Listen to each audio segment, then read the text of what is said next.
Lisa. I am so fearful of pain, it's not funny. So go ahead. Yeah, so just with one client I had, I like literally moving a millimetre and trying to find a spot that I could work with that didn't create any pain. Like she would tough it out, but I didn't really want that from her. Besides imagination, basically, because people don't feel like anything's happening. And then she went away for a couple of days and go, oh my gosh, Leonie hardly did anything with me. And yet my whole body's just feeling like it's collapsing, basically. She was fine after about 3 or 4 days, but it's just... Well, I don't work with anybody in pain, so I can't give you any practical advice, but Lisa does.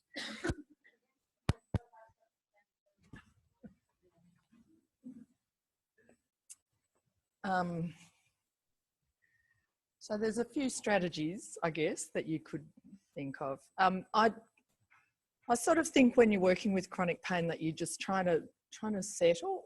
Pain is a response to threat. So you're just always trying to reduce that sense that there's a threat or that there's danger. So working with breathing is one way that you can kind of find an in. And I think you're right, you're just trying to find somewhere that doesn't make them feel threatened. Often getting them to do the movements instead of you, because for a lot of people with chronic pain, they've had a lot of handling from people who don't know how to be as gentle as we do. So there's often a anticipation that what you're going to do is hurt them. So, finding really tiny little mini bits of ATM that they might manage to do so that they're in control, but you're bringing attention to how they're doing it in a different way and how making a little change can make a difference to how they move. Linking it to stuff that's really important for them, whether that's sitting or standing or, like having something that they really would like to improve.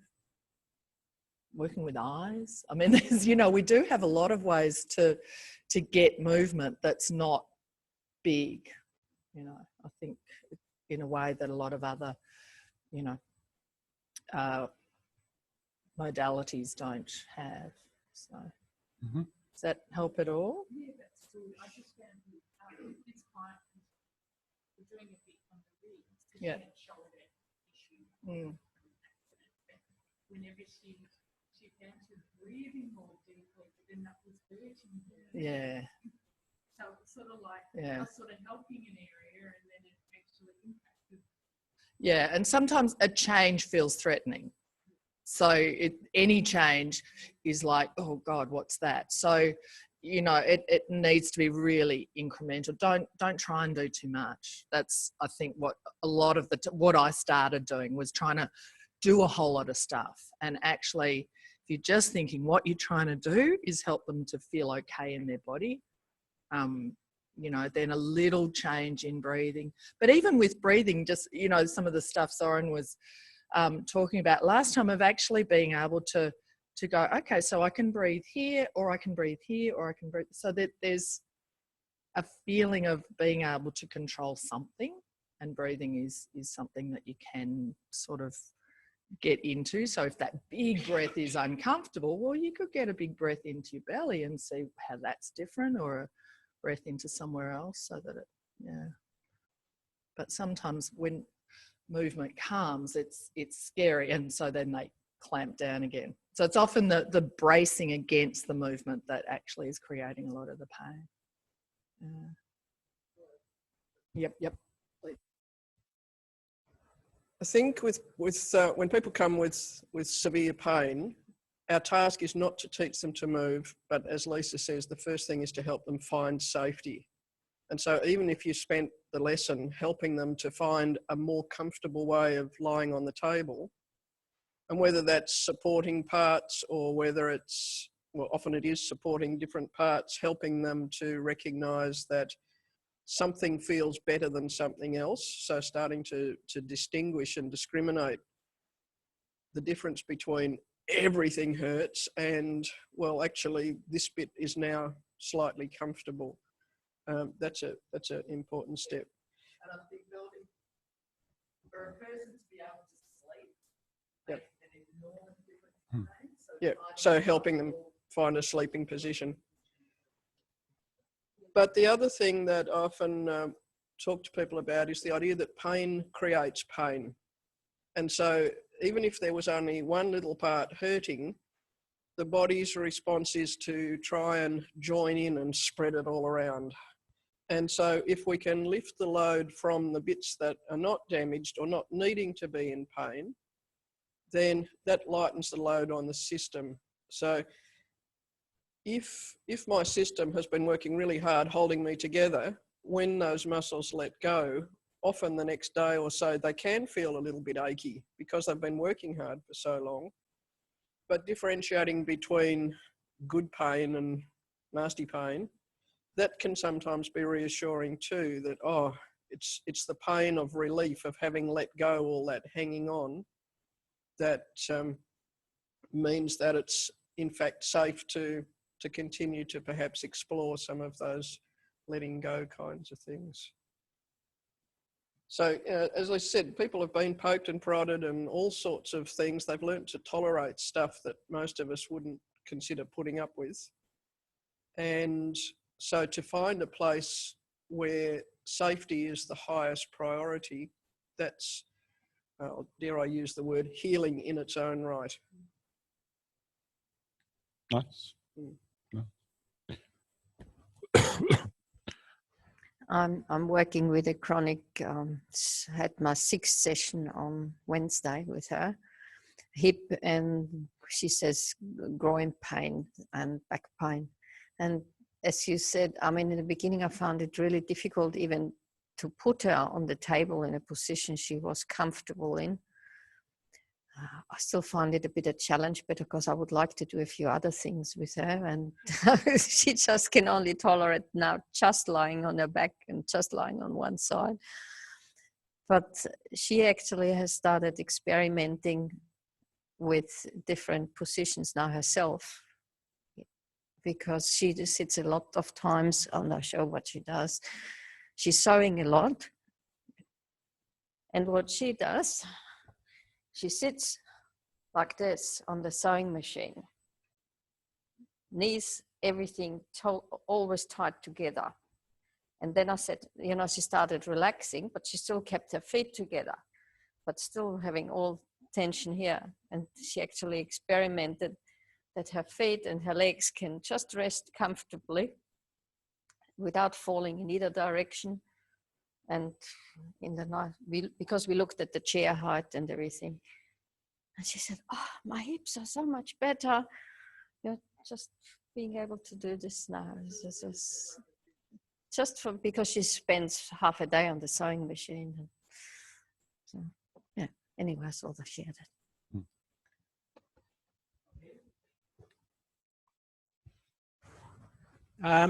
I think basically what Lisa and Jenny said and Martina have basically said, I'm just going to say the same things in different words. But it's basically that there's the ambition within yourself there's always that little bit of ambition in yourself that you want to help that person and fix that person. There's that ambition within that person who comes who definitely wants to be fixed and helped. And it's really, you've got to, as best you can, throw away that ambition. It's try to convey that inner sense of peace at that moment in time within yourself and within that person. And trying to throw away that ambition to do the calming. Some people have some really shitty lives, and you might see them at 10 o'clock on a Monday, and if you can produce that inner sense of peace at that 10 o'clock on a Monday or 10:30, yeah, Tuesday, Wednesday, Thursday, they might be in their shitty lives, and they're not going to feel at peace because shitty things happen. And if you were in their position, you'd be in serious pain as well. So you can't necessarily give that ambition and that goal within yourself to try and do that. All you can do is try and have that sense of inner peace at that moment in time. And you know, if the wind's in the right direction, it will gather some momentum. That's right. So. Yeah. way back in 1995, there was a nice little 5-day workshop that happened with Maturana and Jerry Carson. Were you there? No? Yeah, you were there. Yeah. Tamara was there. And it was great because Umberto Maturana is, of course, quite a revolutionary thinker in the field of biological sciences or biophilosophy. I think he'd like to call himself a biophilosopher more than a biologist. And Jerry Carson, because he had such a close, intimate association with Feldenkrais. And these two came together to juxtapose these two different approaches. Feldenkrais with autopoiesis, which is how we are self-creating, self-generating living beings. Anyway, there was a moment in the workshop when Maturana made a meta comment about the FI work that Jerry Carson was doing, and to point out something quite important to the whole group. And what he wanted to point out was, it's amazing that you even get the results you get. Because, I have to draw it up on the board. Because he says,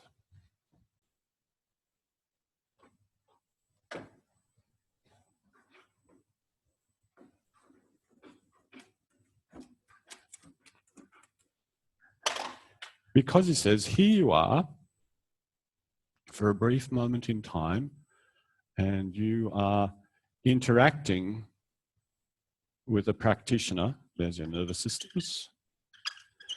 You're interacting with this practitioner. That's them, that's you. That's your environment here.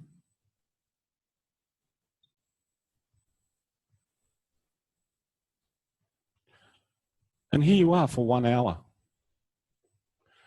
And then that hour passes, and there's this person, they come back out into the world, and suddenly all the interactions that they usually have with the world, with all the others that surround them in their everyday environment, come back. And they are literally triggered back into their behaviors, their ways of thinking, everything that's associated with living in this world here and not in relationship with you here. He said, now it's amazing that you have an effect that lasts for 1, 2, 3 days, a week, out of 1 hour session. So he was acknowledging that it is possible to touch somebody, figuratively speaking, to touch another person in a way that can have a lasting effect. And of course, if that happens on a regular basis, in other words, if you get into contact with them regularly, how much more will that be so? And then if they are surrounded by people who contact them like that, how much more will that be so? Until their method of generating their own being enables them to have different triggering points in the world, that they're not triggered in the same way anymore, because they are now able to generate states in themselves that don't allow them to be triggered in the same way. Pretty important stuff. Yeah. You want to say something? You got a little box for that one? Okay. Yeah.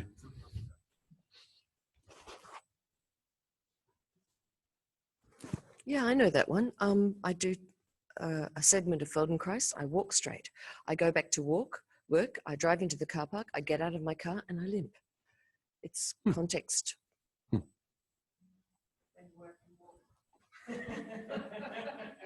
It could be as quickly as you're walking out of the door. It could be as quickly as you're getting off the table. So knowing how to generate a state of being in yourself is really important. Otherwise, you are ripe to be triggered if you just keep on recreating your usual state of affairs inside yourself. Because the world can't cause you to do this or that. It depends on the state inside you. You know those times that you're feeling real, so happy inside yourself, you're feeling so joyous. It's like, wow. And, you know, someone comes along and they're bitching. You go, oh, yeah, that's okay, no problem.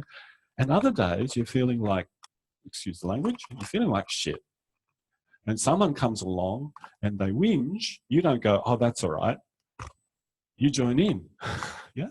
So depending on your internal state, you can be triggered in one way or not.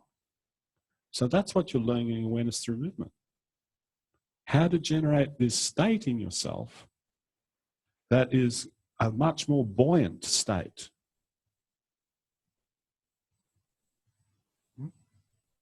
Very important stuff. It's more than just the movement. I think, please do. I think that would be, sorry, it's going this way.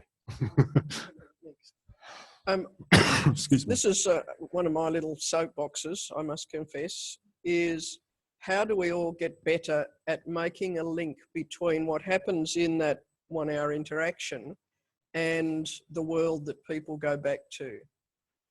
Because we are a set of habits that are triggered by the context in which we find ourselves. We learn how to enact ourselves according to where we are and who we're with and what's happening at the time. And so, to my mind, the more we're able to build neurological links between the contexts where we want these new behaviours to emerge and the hour that we have together, the more chance you've got of changing what happens when you get into your car, or when you're in the meeting with those people at work, or when you're dealing with the kids at 7 o'clock on a work day night. If we can at least use a little bit of imagination or mental linking to say to ourselves or to our pupils, could you conceive that this state that you have here in this room or on the table could be available in this context? You can do a little mental rehearsal that starts to build a bridge or a link that means they've got a better chance of taking this new organisation into the situation where it's going to be useful.